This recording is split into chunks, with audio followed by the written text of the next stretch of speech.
네, 일제 식민지 교육은 해방 정국을 맞이해서 청산의 대상이 됐습니다. 오랜 시간이 지났지만 일본 제국주의 식민 지배를 위한 모습이 교육제도 안에 오랫동안 남아있는 실정이라고 하는데요. 일제 식민지 교육의 잔재는 무엇이 있을까요? 박한용 민족문제연구소 연구실장 연결해서 알아보는 시간 갖겠습니다. 실장님 안녕하십니까? 네, 안녕하세요. 네, 1945년 해방이 되고요. 48년 대한민국 정부가 수립되면서 한국 교육은 민족 자체의 힘에 의해서 새로운 민족 교육을 발전시켜 왔는데요.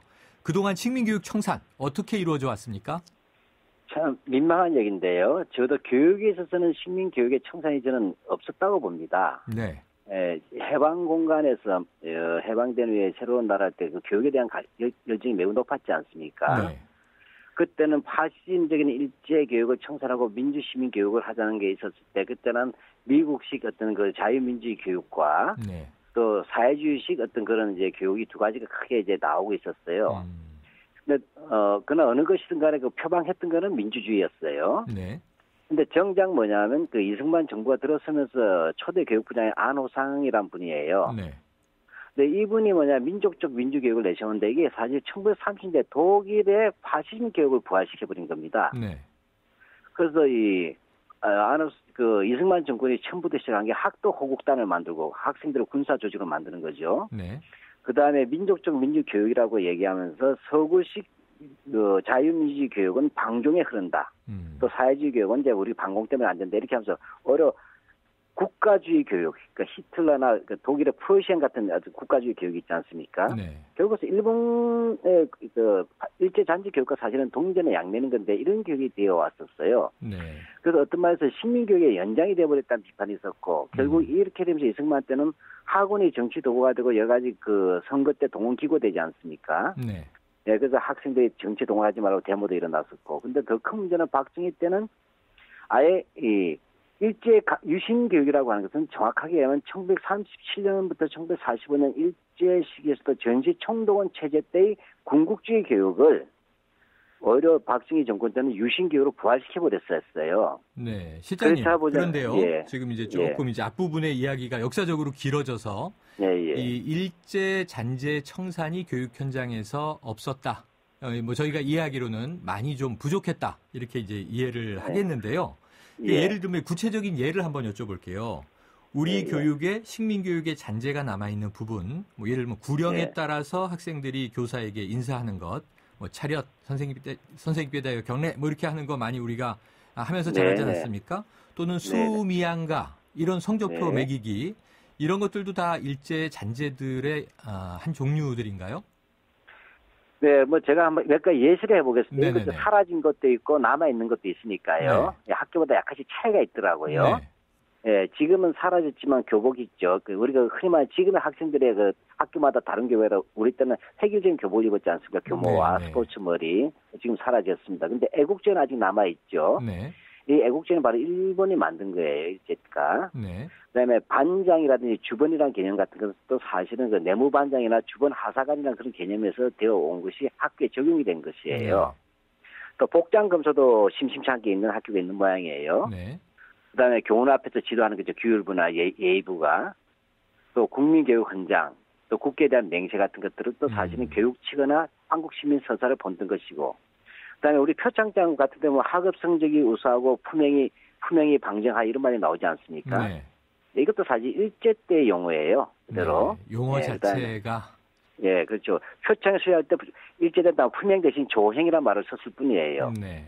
그다음에 지금은 거의 사라지면 일기 검사 같은 것들, 그다음에 학교마다 거품이나 표 붙이기 같은 거 하든지 지도자 사진 붙이는 것들 이거 지금은 우리 많이 사라졌습니다. 이런 것들이 다 일제 잔재입니다. 그래서 이런 것들이 학교마다 비교해 보시면 재밌을 거예요. 무엇이 남아 있고 사라졌는가. 네.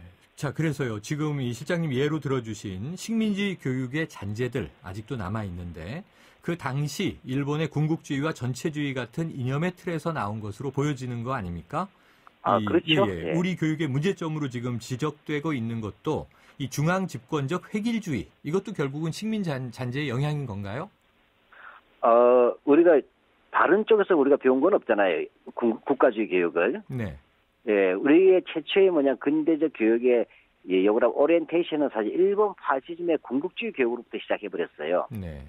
그쪽에서 교육을 받았던 교육 관료들이나 교육 지도자의 해방후부터 지금까지 한국 교육 현장을 좌지우지해 왔단 말이죠. 네. 그러다 보니까 항상 말하는 뭐냐면 상명하복의 분위기라든지 회기라 분위기, 그다음에 관료주의, 그다음에 중앙 집권주의, 그다음에 지방자치제에 입각한 교육의 자율화에 대한 반대 지금도 심하지 않습니까? 네. 이런 것들은 사실 일제 때 나왔던 그런 그 통제적인 교육의 영향이라고 밖에 네. 볼 수가 그런데 없죠. 실장님 약간 궁금한 것도 있는데요. 그러니까 뭐 네. 저희가 이렇게 조기 교육으로 서양식 교육을 많이 좀 배운 사람들이 많지는 않습니다만 뭐 네. 이 죽은 시인의 사회라든가 좀 감명적인 네. 또 이 서구식 교육에 대한 영화라든가 뭐 드라마, 다큐멘터리를 보면요. 그 영국의 이튼 스쿨 같은 데도 회초리로 때리는 체벌도 있고요. 획일적인 교복을 입고요. 그리고 이제 교장 선생님과 교사들 간의 상명하복과 같은 체계를 유지하지 않습니까? 그럼 이게 지금 말씀하시는 것과 전체적인 구조가 어떤 점에서 좀 일제 잔재가 더 특징이 있는 건가요? 네, 여기서 큰 차이가 있습니다. 네. 예, 이튼 스쿨 같은 경우는 특수한 엘리트 교육으로서의 그 쉽게 말씀드리자면 노블리스 어블리제 네. 라는 개념에서 특수학교예요. 이튼 학교는. 네. 예, 따라서 영국 사회의 어떤 귀족 학교라고 말할 수도 있을 정도고 일반적인 그 교육에서 그렇게 대단히 그런 체벌적 제한 규정이 무척 많습니다. 네. 그러니까 자의적인 행사는 불가능하게 돼 있어요. 특수학교 외에는. 네. 예, 그러니까 상류 엘리트 사회에서 이루어지는 어떤 그 부분적인 교육은 일반적인 시민교육과는 별도로 우리가 봐야 될 것이고요. 네, 그래서 일반화하기는 어렵다. 예, 그 네. 무엇보다도 이 한국에서의 교육 자체는 뭐냐면 아주 강력한 그 반공주의와 국가주의예요. 네. 그러니까 이러한 부분들은 사실은 일제 강점기에 나왔던 어떤 그런 그때 특히 군사주의적 성향이 우리가 무척 강합니다. 분단 상황이다 보니까 네, 그렇죠. 교련 같은 게 있지 않았습니까? 네. 그래서 이런 강력한 국가주의라든지 어떤 민주 시민보다는 국민으로서 뭐냐면 국가에 대해서 충성하고 보답해야 될 의무적 존재. 네. 예, 그다음에 이런 것들이 있고 그다음에 민주주의가 결여돼 있고 네. 예. 그다음에 개성을 무시하죠. 네, 이런 점에서 나옵니다. 그리고 물론 이튼스크나 중시의 사회부 말이죠. 바로 미국 내에서도 소수 엘리트들이 자기 성장 경로에서 나가는 건 특수교육은 전부 다 비판적이거든요. 시민교육의 일반은 아닙니다. 네. 우리는 그것이 일반화되어 있다는 게 문제죠. 실장님 말씀이 이제 이 일리가 있다고 이해가 되면서도 또 고민 지점이 하나 있는 것이 꼭 이제 일제의 군국주의를 답습해서가 아니라 우리나라가 지금 뭐 이 해방과 건국 때부터 분단 국가 상황으로 지금까지 오는 거 아닙니까? 그렇다 보면은 양쪽의 군사력이 지금 대치하고 있고 DMZ에서 최근에 또 지뢰 폭발도 있지 않았습니까? 이런 상황에서 저도 대학교 1, 2학년 때까지 중학교, 고등학교, 애국조의 교련 다 겪은 세대인데요. 또 어쩔 수 없는 분단 상황의 선택이 아닌가. 이게 일본을 따라 했다기보다는 이 뭔가 좀 젊은이들을 군사력으로 동원해야 되는 이 체제 대치의 상황이 이렇게 만들어낸 비극 아닌가 하는 생각은 어떻게 보세요? 저는 일제 잔재가 한국 사회에 마치 하나의 그 정당한 필요 악처럼 자리 잡기 때문에 이유 중에 하나가 분단 구조라고 봅니다. 네. 사실 일제 잔재라고 해서 그대로 뭐냐면 이렇게 우리가 교육에다 적용하지는 않겠죠, 상식적으로. 우리가 메르스 같은 바이러스도 변형이 되지 않습니까? 환경에 따라서. 따라서 일본의 국가주의 개혁은 상식적으로 청산되는데 분단이라는 조건하고 분단에서 나온 반공이라고 하고 이것이 뭐냐면 또 사실은 독재와 결합되어 있었지만 우리는 안보 국가라는 게 지도자를 중심으로 한 총력 안보 시스템 아닙니까?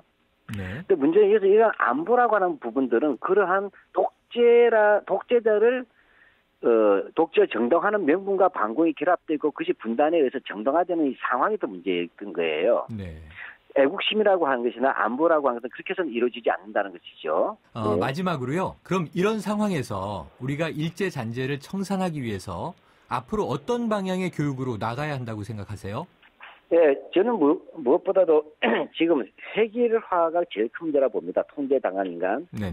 21세기 사회는 개인의 창의와 자율성이 매우 중요가 되는 시대 아니겠습니까? 새로운 변화의 시대이고. 그래서 저는 교육의 국가 개입을 줄여야 되고, 그다음에 그 자율적인 민주 시민의 양성을 위한 어떤 그런 창의, 개성 이런 것들이 기초가 되는 교육이 돼야 된다는 것입니다. 그러한 부분들에 대해서 저희들은 미래 세대가 갖는 개인적 능력을 믿어주고 교육이 그러한 개인적 능력들을 개발하고 이끌어주고 지원하는 시스템으로 가야 되는데 과거 세대가 과거의 낡은 관념으로 미래 세대들을 결론을 내리고 끌고 가지고 하는 것이 현 교육의 제일 큰 문제라는 얘기죠.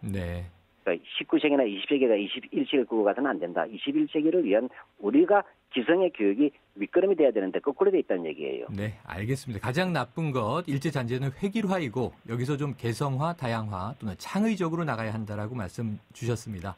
자, 오늘 말씀 감사합니다. 네, 고맙습니다. 지금까지 박한용 민족문제연구소 연구실장 이야기 들어봤습니다.